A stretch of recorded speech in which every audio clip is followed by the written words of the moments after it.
How's it, everyone? Fellow 1/6ers from the groups, new hobbyists, and hopefully all subscribers. Welcome to another segment of Project Legacy. Figure this, figure that. This time, no figures with the Don chat. This is, again, we're picking up from on Grant's side again, where we last left off with second hospital conversation. I suppose that becomes part one. This is part two. So I think what I'd gotten to was having now they'd saved the left leg with the nail fixator, the straight fixator in my right leg. Sue is now in a coma, and we're in the first, 4 to 5 days. And that's where it starts again, because I heard holy commotion. I was in a ward. I think there was 4 beds either side at that stage. Okay. And I could hear a commotion in the ward. And next thing I know, it's Grant, Debbie, my mom, my dad, my brother, my aunt, a lot of people, and I see they're all upset. And my brother comes in to see me. First, the dominee comes to see me, and he's telling me how sorry he is that this is happening, and I still don't know what's going on. Then they closed the curtains around my bed, and apparently they'd asked you, and you said no, you couldn't do it. No, I spoke to Mark. He was outside the room. He was outside on the balcony when I got there. So when I got there, he told me what had happened, or what he was going to tell you. Okay. And that's what I wasn't keen to do. I wasn't keen to be there while he was doing that. Because when I left, or when I stood outside, I was bawling, basically. Well, what had happened was news to everybody. This dominee had got it wrong, but anyway, my brother comes in with the dominee. They closed the curtains around my bed, and I could see my mum and them in the corridor just off the ward. I'm thinking, what's going on? And then the dominee goes, and it's just me and my brother, and my brother's telling me, no, listen, he's so sorry, but my wife, ex-wife, was dying of organ failure. So obviously, I mean, I was extremely upset. I just sat there looking at him. I think tears rolling down I didn't know what to say.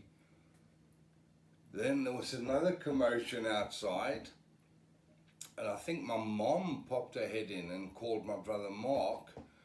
And then next thing I know, they're opening the curtains, and they're telling me no, it was a language mistake between the dominee and whoever he'd imparted the news to about Sue, about my ex-wife. So, yeah, she was in a coma, yeah, she was in ICU, but she wasn't dying of Organ failure. Yeah. So that was my start. That was in the first 3-4 days. Then I had the emergency casevac in the commode and crutch ambulance. Yes. And they dragged me through the streets to get me to Sue. Yes. We were talking about Spakerman. I think we mentioned him in the last one. I don't know. Yes, Spakerman came at a time. The first 6 weeks I was in hospital. Sue was still in a coma at that stage. Yeah. But it was an induced coma. They were still waiting for the sun to go down. I think you were talking about the allowed to go home for the first time, so like 6 weeks. So the doctors do their rounds in the morning, and she comes to me and she explains to me about this infection I've got. But if I want to go home, they'll book me out and say nothing's wrong, and book me out, but they'll give me a script to pick up at the chemist. So I said, yeah, no, great, I'm going home, I'm going home. Yeah, we put the script in, and it was thousands of rands a month to buy the script. Just luckily we had all our money saved up, ready for when we hit the plane to go overseas, so we could afford it. But that's why they sent me home without the antibiotics, because the antibiotics are so expensive. So they sent me home with a script and told me to get to myself. But that was quite commonplace there because they didn't have the stock in the pharmacy. The staphylococcus I picked up was the bone-eating one. As I say, you get the flesh-eating one, the bone-eating one. That started attacking 8 weeks in, 9 weeks in, and that started a whole array of operations on my right leg. Debridlements, bone grafts, abscesses, gentamicin beads, 3 fixators, operation after operation. I think by the time I'd come to the end of the 2-year period, I'd had over 39 operations, predominantly on my right leg. I'd say 36 of those were all on my right leg, and those were all under general anesthetic. Yeah. So I never walked that whole 2 years, and I picked up the staph. So on this particular occasion, I think I was in the hospital 3 times over Christmas. I had Christmas in hospital. But I met this great guy called Spijkerman. I won't say his real name. And it was me, a bed, then Spijkerman, then there was this young kid opposite him, and then 2 empty beds. So it's over Christmas, so it's only skeleton staff. Now Spijkerman had a bit of an altercation in the bush. In the bushes out in the veld, in the great beyonds of South Africa, you get bushveld. And they're building these private game reserves. So Spijkerman was there as a plumber. And they were having a braai, a barbecue at the end of the week, because they all stayed on site. You weren't allowed to leave the game reserve. Yes, of you know what it's like on those. Yes, that's where he was. Oh, okay. Valkefunde. He was on a game reserve just bordering Valkefunde, which is these luxury 5-star game lodges. Anyway, he says he heard a commotion outside by the cars and that, so he went outside to have a look, and he caught someone stealing his hubcaps off his bakkie, off his van. So he gripped holders and a little shuffle ensued, and he clobbered the guy. And as you know, the human teeth is one of the, if not the dirtiest bite in the world for bacteria. And by, I think, not the next day, but the next morning, so maybe a night, a full day, and into the next morning, his arm was swollen up like a balloon. He'd picked up gangrene. So what they'd done is they'd cut him from the knuckles all the way up his arm, at least 2 inches across, and took off that whole roll of flesh, right down to the sinew, to the muscle. You could see everything under the dressing. Wow. No, okay, yeah, that's nice. Yeah, if this skin graft that they put over didn't work, they were going to go the old tried method of sewing a roll of fat to his body and attaching his arm to it, so that the roll of flesh becomes accustomed to the arm's flesh, and then you can cut it from the body and rework it to suit the arm. So this was his last chance saloon before he was taped to his body for like 3 months. Anyway, it was time for dressings, and Matron had told this nurse to take out Spijkerman's staples. So if you can imagine, he had like 24 staples down this side, maybe 8 across, and maybe another 24 to 30 up this side. So she closes a curtain, brings the trolley in, and then the young lad are chatting, and Spijkerman starts screaming. He starts screaming, "Hey, you fucking so-and-so! But it's all in Afrikaans, and he's saying some very, very choice words. So I'm screaming, Spijkerman, Spijkerman! And he couldn't get out of bed because of all the drips and shit that was around him to open the curtain. And he's saying, just look at the tool this idiot's using, look at the tool. Eventually it came out that this nurse had gone to the station when she was told to remove the staples from Spakeman's wound. She picked up an office staple remover. You all know them, with the claws on the end, the office staple remover. And that's it's not what even the same she. purpose. It doesn't do the same job. It doesn't anything. That's what she proceeded to use instead of the surgical removal tweezers that you get in a sterile bag. No. She'd used this staple remover to get about 4 or 5 of the staples out, and she was taking as much flesh out as she was staples. I thought Spakeman was going to kill her. I thought he was. I mean, can you imagine? Yeah. She's using a staple remover to take the staples out. The man must have been in agony, In agony. I think what I'm interested in is how severe all the patients were that were with you. On Yeah, the no, ward. it was the all. severity of the wounds was bad. Yeah, a lot of them was life and death. Yeah, A lot of them was yeah. life and death. And you're I mean, dealing with that on a daily basis. Yeah. You're seeing people die.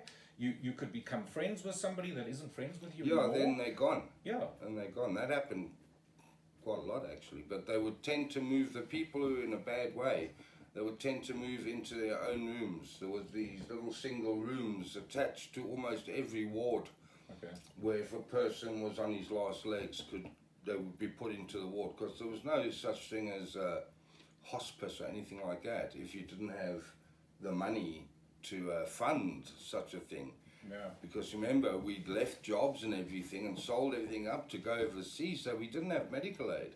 So we were stuck in the government system. I was stuck in there for 2 years. In fact, it may be even worth saying that I would go as far as to say that most people had a medical aid. It was one of the things that people had when Well, when most they of got your a job. jobs, most of your jobs, Yeah. the first things you were looking for, besides salary obviously, was medical aid and either car allowance or company car. Yeah. But that was your prime, you had to, because I mean, if you've got a family, you need medical aid. Yeah, 100%, You just have to.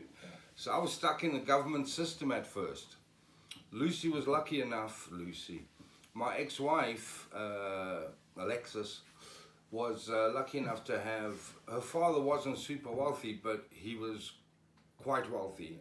And he was quite old at the time this happened. And shame, her stepmom, who was just an angel, she was also, because they'd married later on in life, and she brought a lot of pounds over. So they were able to look after Sue once she came out of ICU. She went into high care, and then she went home for a bit, but no one could control her because of the brain damage, so she was then put into rehab. But that's a story we'll go into. Yeah, I think as we move forward, We can maybe cover it over this time, because it did happen through the first 2 years, and I think that's what we're trying to. The first 2 years, is paint the picture of. I think who maybe we were understanding, and- because we talk about hospital humour, and I think what we were doing there was painting the picture that you're actually in a place where there's trauma around you all the time. It's filled with trauma. People are losing limbs daily, Yeah. for amputations, either diabetics or accidents. So you're getting all the trauma of there used to be a 6-bed ward where they'd put the locals like me, and then there was the 4-bed ward on the opposite side of the corridor, and as I say, the 2 single rooms attached to for patients who were passing. I mean, they were clean, don't get me wrong, but they were supposed to be sterile wards, and that's where I picked up the staphylococcus infection, which I was to learn later on was slowly killing me, but they never ever told me that. Just touch on that quick. Well, that came, they were battling to get rid of this infection. They used every trick in the book. So they were putting me on these intense drip 6-week courses to combat the staphylococcus. So I'd be in hospital 6 to 12 weeks at a time, and at one stage it was over Christmas and it was quite bad. Anyway, I got through it, and it was only about a month later, me and my dad were in the waiting room and the doctors called us, and as we were walking to the doctors' rooms, I bumped into one of the doctors that was part of the team back then, and you could see the shock on his face. He like basically said to me, "Oh, hello, Mr. Ennis. I didn't think you'd actually make it. I'm surprised to see you alive." Something along those lines. Yeah. And me and my dad just looked at him gobsmacked. We said, "Well, oh, okay, Doc, thanks for letting us know." Yeah. And yeah, that's how I learned that I nearly died off that staphylococcus. Yeah. Whatever bone they were putting in from bone donors, well, it was just rejecting it. It just would not heal. The wound wouldn't heal, and they couldn't move forward to save the leg until they got rid of the staphylococcus. And the staphylococcus, sadly, is with you for life. So you could break an arm or break a leg or a rib, and the staphylococcus, wherever the weak bone is, it attacks. Some of you would see, some of the people that were coming in, you'd go to the clinics. I was saying to Grantis, to Muerte the other day, we were in this, you've got to drive an hour drive in the morning in peak hour traffic to get to this Pretoria Academic, and you've got to get there for like 6 o'clock in the morning for the clinic opening for the orthopedic clinic, and you've got to wait in the queue. First to get your file, then to get in the queue to see the doctors. And the smells are horrendous. We were in the room with the doc, 2 nurses, another doctor, and my mom and dad. And this black guy, they took off the dressing off round his leg, and he had gangrene of the wound, and the maggots were just crawling in amongst the wound, and the smell, oh man. No. And now everyone bloody runs, but I'm left. I'm left in the... I can't run anywhere. I'm left in there. Eventually my mom came in and my dad, but the smell. But you've seen those sights all the time. Yeah. Because the blacks were getting these horrendous injuries from either walking on the road, being hit by a car, or while at work or whatever. And shame, it's not their fault. I mean, they go back to the townships. They can't keep that wound as clean as it's supposed to be clean. No. They haven't got it clean. And to get back to they'll most probably still work while all of that's going on. Yeah. They're so stoic, the black people. They're so stoic. They'll hide it and just carry on working, you know. So yeah, we've seen a lot Or of maybe sites have like to that. hide it and carry it. I don't know. There's a funny Yeah. thing there, but nevertheless. Well, I remember one instance, we were sitting in the waiting room, and I was well on my way to recovery by then. I was just going in for checkups. And this white lady came in, Afrikaans white lady, with her gardener, who was a black guy, and he was about 45, 48. And he'd done something and broke his leg. And he basically, they couldn't get the leg to heal, to mend, this, that and the other. So I'm saying to him, don't worry mate, they've been working on my leg for 2 years. They'll do anything to save it. And anyway, we're chatting to them while we're waiting for the doc. He goes in, he comes out, and you could see they weren't happy. You could see they weren't happy campers. So the doc calls me and he says, "Yeah, Dale, what are you talking? We can't afford to fix every lower income guy's leg because he's not going to put into the economy what somebody else who is better off than him could do." Does that? So that's the black and white of it. Yes, that's the black and white of it. And that has so many connotations on its own. Yeah, and it wasn't because the hospital was racist, because the hospital was full of black patients. There was, I was like, we were very few and far between white patients. So it wasn't a racist attitude. It was more from a stance of how much can he give back compared to, say, me, for example.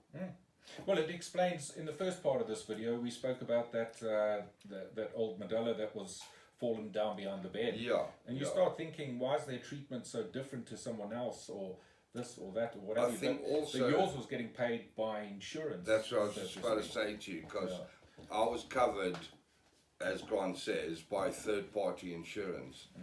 But not at the time. Not at the time, no. We had to wait for them to take over before I started being sent to the private hospitals.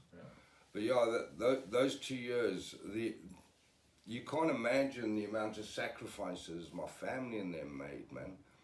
I mean, my Aunt Lynn, they had what were those vans called? The Toyota, man, with a square front. I still said the name yesterday. Square front. Oh, the V6 job. No, but it's like a people carrier. And I could only get in the back part with the big open back door and lie in that where the suitcases go to be able to get anywhere, because I couldn't travel like a normal person. Yes, that's right. So she'd given the Venture, Toyota Venture, she'd lent us that for the duration, plus volunteered to come, because every time I was at a hospital, I couldn't fend for myself because I couldn't put weight on my legs at all still. And I was still healing after operation after operation after operation. So what the family did, I mean, my other Aunt Sheila, my mom would get me out of bed in the morning and set me up in the lounge. Then my aunt would come in at 9:30. So her boss is letting her do this, and come in, make me breakfast, then go back to work, then come back at lunchtime, do all the things that needed doing for me, my wee bucket and things like that. Sorry to be gross. Make me something to eat, and then go back to work. And then my mom and dad would get back from work at about 5, 6. But then I had people like Grant visiting. I had my cousins. So it's just amazing the amount of support that you get. You can't thank them enough. You know, so even nowadays when we talk about it and you start saying thank you, they'll bring up something that's jokey to get it away from the soppy stuff.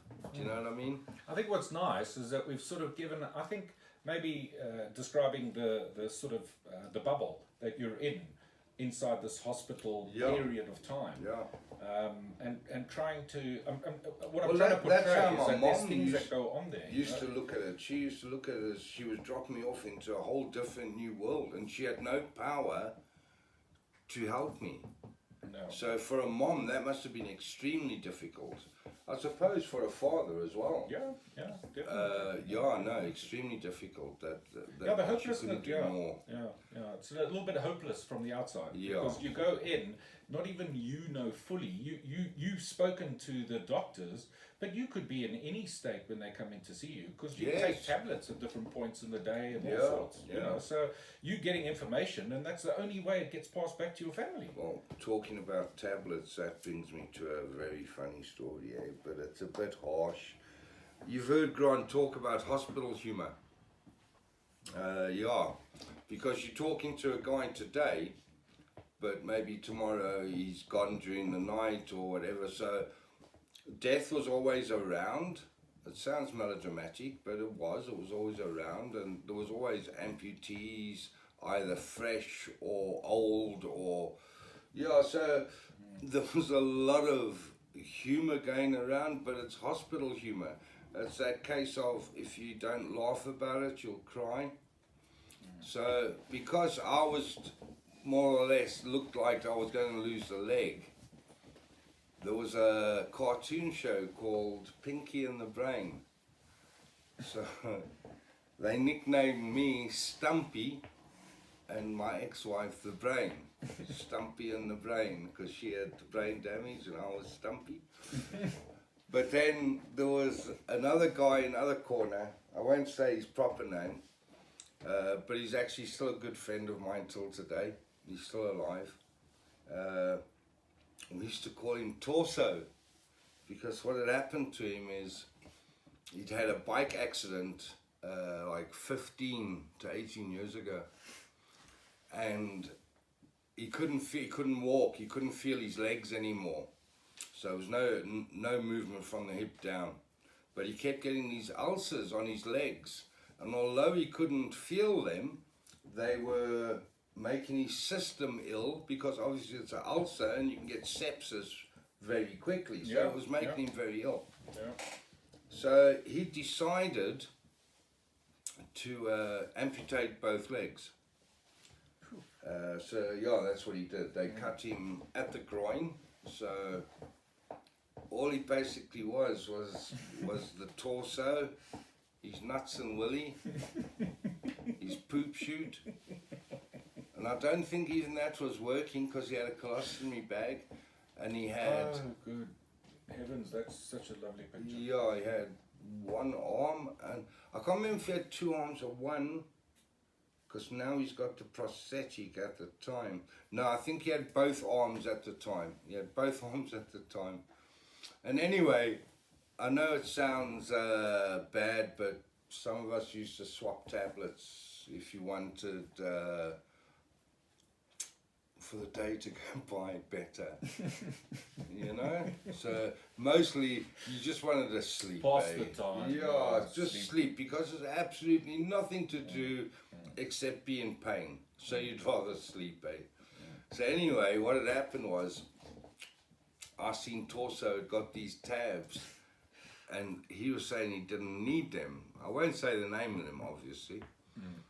So me and the guy opposite me said, okay, we'll swap you these for those. So Torso said, no, okay, sweet, that's okay. Yeah. But Sweet then- being good, Yeah, sweet being good. So anyway, halfway through the night, we hear this commotion coming from Torso's cubicle where they'd drawn the curtains, and he picked up a stomach virus that was, it was quite weird. He picked up a stomach virus, but he was trying to blame me. He was trying to blame me because he was saying he was fine until Stumpy gave him those. But it wasn't just me, it was me and another guy had given him the tablets. Oh no, you wouldn't confess to anybody else. Yeah. So no, that was So bad. what happened to him that evening, just by interest? No, well then you've got to listen. It's best if you listen to the audio. There's audio Yes, of course. that we called Midnight Conversations with the Don. Yeah, but we left this end part off. Yes, because I wanted you to explain. It sounds callous, some of the humour, but at the time it was something to cope. It was a coping mechanism. Yeah. Like I told you, we had Spakerman and this young 13-year-old kid.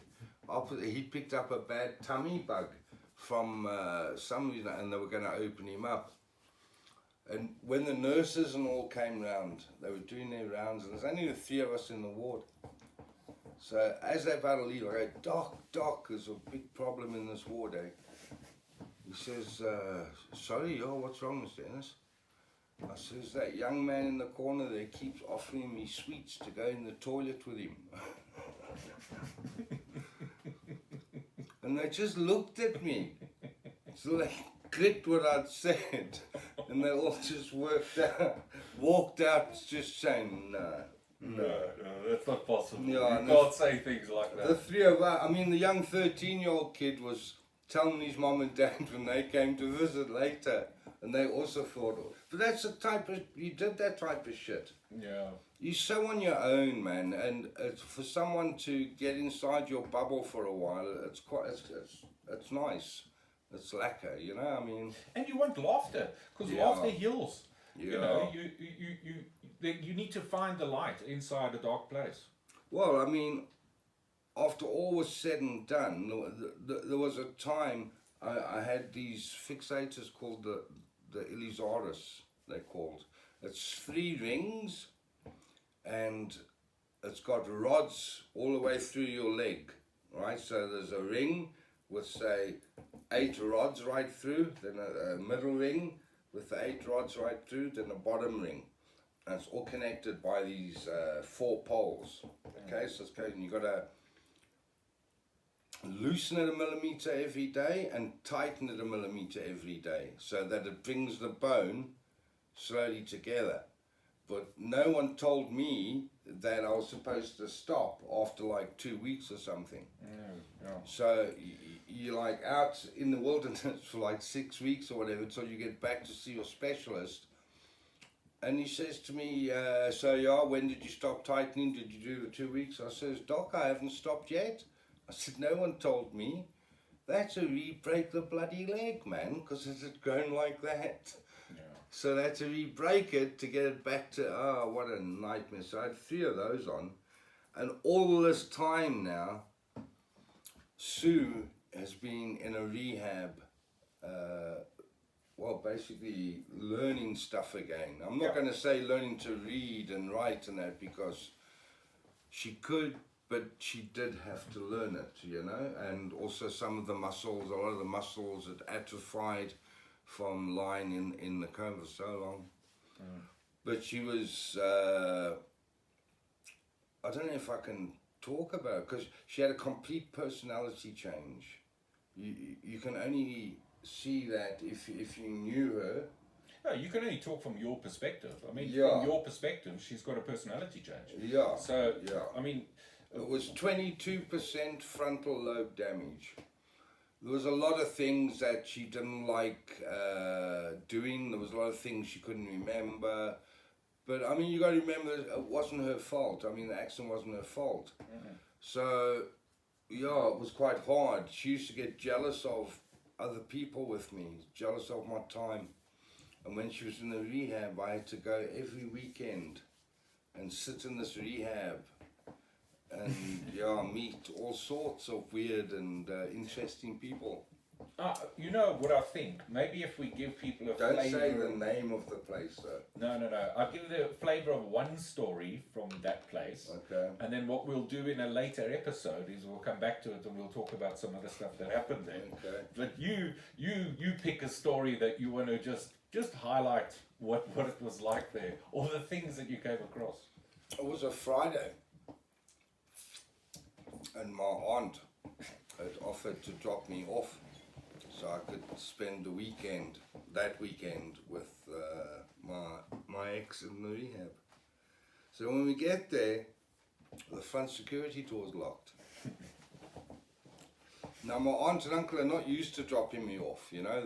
They're used to doing other stuff for me, but they're not used to doing this. So this guy comes to the security gate. Now I know him, I know he's a patient at the rehab, but my aunt and uncle don't know this. And I'm in a wheelchair now with my legs sticking out at right angles. Still very, very painful, you know, it's like nightmare painful. So yeah. So the keys weren't in the lock for the security gate. So I'm saying, hey, Martin, can you go get the keys? And then my aunt's also saying to him, yeah, no, look, the keys are not here. Can you go? Now she thinks he's an aide to the staff. Yes, indeed. So he comes back, and you won't believe this, eh? He's got an egg whisk and a spoon. And he starts trying to open the security gate with the egg whisk and the spoon. Now, my aunt didn't see that part, only my uncle did. And I mean, shame, he'd walked away because he burst out laughing. He felt shit about it, but I mean, the guy was trying to open the door with the egg whisk. So anyway, I say to him, hey, Martin, just tell the girls in the kitchen I'll come round that side, because there's like a 6-step thing up from the garden into the kitchen. Yeah. So Lynn pushes me carefully around the side of the house. He comes down, the same aid. And my aunt says to him, can you be a dear and help get Dale up the stairs? Now I'm trying to catch your eye. I don't want to be rude. You know, I don't want to say, he's a Wurzel. He actually lives here. Yeah. And I feel him grab the back of my wheelchair, and that feeling of dread just sank. And I thought, well, I'm in this for the ride, eh? Yeah. But I'm still trying to tell Lynn to stop it from happening without hurting those feelings, because he thinks he's helping. Yes, before I knew it, I was like looking up at the stars, and he had me that low. I was scraping my exhaust on the deck, and I wasn't even in my car, I was in a wheelchair. And he dragged me butt first up these stairs. Yes, it was a nightmare, eh? Oh no, but this is. But those incidents happened often at that place. You'd sound asleep 2 o'clock in the morning. Now remember, I can't move, I can't do anything. No. Once I'm there, I'm stuck in that position, that bed. And I'd be woken up in the middle of the night with egg whisk, dude. And when they used to get pocket money every week, from the chick that ran the place. They would get pocket money. Oh no, man. And they got interested, these watches that you can play games on, and it's got all bells and whistles. Yeah. So this had about 8 of them up his arm. And he got the youngest one there, the youngest lighty, to buy watches as well. But he only had about 4 up his arm. His collection was still growing. So you'd be nudged awake 2 o'clock in the morning. And you awaken to all these digital faces going ding-ling-ling, gang-gang-gang. And he's going, look at what I can do. And you're saying, hey man, it's 2 o'clock in the morning. Oh yeah, it was funny, eh? That place was funny. Anyway, but yeah, look, I mean, I'd love to carry on there, but I think what we'll do today, I don't know if you want to... Pretoria Academic. I was in for the same thing. I was in with Spakerman and the same lighty. They bring in, I don't know if you know what a hobo is. It's a person that lives on the streets, not working, the hard times. Yes, indeed. So the matron and the sister bring this hobo into our ward. He's got a ulcer on his arm, and they're going to have to operate to clean it out and fill him full of antibiotics, and I'll move. So anyway, the matron says, no, right, off with the beard. They cut his hair, they scrub him clean, the whole move. He was like a whole new man. So he's in the bed. So there's me, Spakerman, this lighty, and Bo. We used to call him Bo. And we chatted to him during the course of the afternoon. We had supper. So it starts. We all go to sleep, and about 4 o'clock, 4:30 in the morning, I wake up, because it's like you can hear the rounds are starting. And I check this pile of clothes. Now we're on the ground floor, one ground floor in a ward, but we've got a balcony out into the garden, and then there's grass, and then a car park. Yeah. So I wake up, and I'm just like lying there, waking up, enjoying the morning. I see movement. And I thought, what's that? And it's like a big pile of clothes on the floor. I thought, yeah, but that can't be the bow stuff. They took that away last night. And then it starts moving, this thing. So I'm saying, Spakerman, there's something, because I thought it was like a rat or something that got into someone's clothes and was moving about. Yeah. next thing I know, this jumble of rags jumps up. He's also script. He's also now looking for whatever we're looking for. Yeah, script is frightened. Yeah. He doesn't know it's him we're looking for, but he's helping us look for him, if you know what I mean. He's like up and about, and me and Spakerman are saying, hey man, who are you? Who are you? Yeah. Because it's the last thing he expects. And he says, yeah man, that's my pa. Oh, no man, that's my father. So the Yeah, look other at you. bow that was in for the ulcer on his arm was this o's dad, and he brought his stuff in. So the old man didn't lose it, obviously. I mean, Yeah. they had toothbrushes and all sorts in a little Checkers caddy plastic packet. It looked like he could grow a harvest on the back of his neck. And he's sleeping in our sterile room. Hey? Yeah, That was the hospital I was in. There was incidents like that all the time, eh? Yeah. But yeah, that's been a long one. I'm forgetting a lot of stuff, and it's great because me and Grantis talk about it beforehand. But when it comes to talking about it, you get so sidetracked and so lost. There's so much to tell. Yeah, I think for us, I'm happy to sort of cover areas where we give the audience an understanding of what it was like for you inside that bubble, and that bubble is a 2-year bubble. It's, if you think more that you're inside that place for, you're trapped in there almost for a little bit. It doesn't seem that way with some of the stories that you're telling, but I think something that does happen is that you end up navigating that in a way, navigating through it, or also through the process. That staphylococcus, I mean, that's with you for life. So Yeah, I mean, it led into all the stuff, all the other operations. I need knee replacement work doing, but because it's a custom knee, they know if they take it out, for one, they're scared in case the staph comes back and kills me. And secondly, they're 99% sure that the bottom of the leg will just collapse when they take out the knee replacement. So it looks like the next operation on that leg finally will come down to maybe being amputated, but it'll be amputated above the knee. And I've had that decision thrown at me here in the UK about twice since I've been here.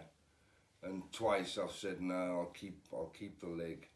But you've got to put up with a lot of shit with the leg because it hurts, eh? Well, you'll see it one day, it's a mess. But you've got to be happy.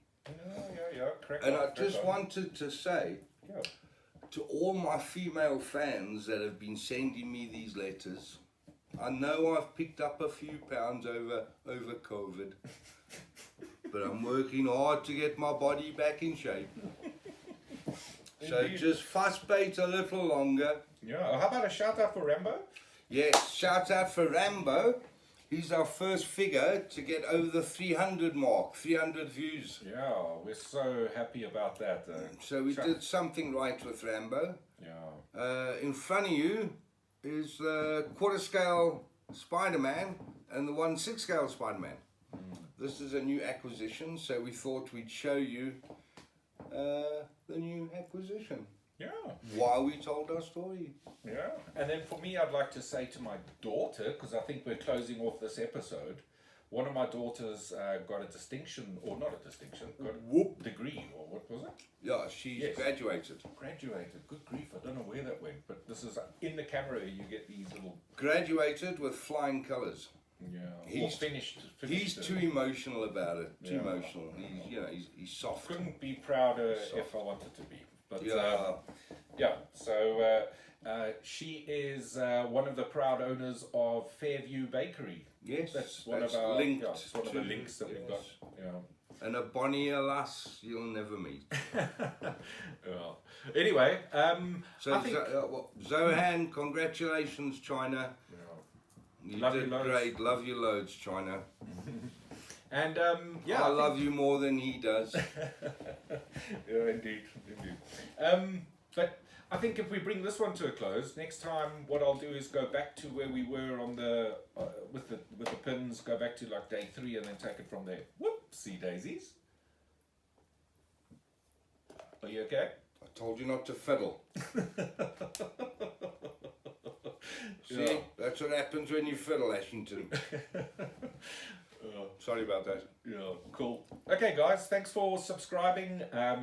We really do need comments. I think that's one of the things that we're really, I don't know. People watch on their TVs and things, so it doesn't matter. But Also, somebody can make a if comment, you like or Yeah. hit that bell icon, John. if you see it on Facebook, if I put a post on Facebook saying that the next Earl is up or the next part is up, if you don't mind sharing it, Yeah, please. yeah, that would be like that would help us. Yeah, it would help us a lot. So we're trying to grow this as a project, and I think it's fun. We're enjoying it. Yeah, So, no, we are enjoying it. Yeah. Even though we're talking about emotional subject. Yeah, for sure. We're digging up past, but nevertheless. But we hope that you guys carry on joining us. It's so nice to see new subscribers and all of that sort of thing. It's a pleasure doing this. A pleasure. So thanks a What's lot. a pleasure? Pleasure. Yes, he has a lisp. Oh, Have so a good that's day. us finished. That's us right. finished, yes. So, yes, everybody stay safe, stay healthy and happy. Zohan, once again, your dad's dick proud of you, I'm proud of you. Kicks, we love you. Well, everybody else around us, we love them, but That's it. So for that, figure this, figure that. Peace out. peace out. See you guys later.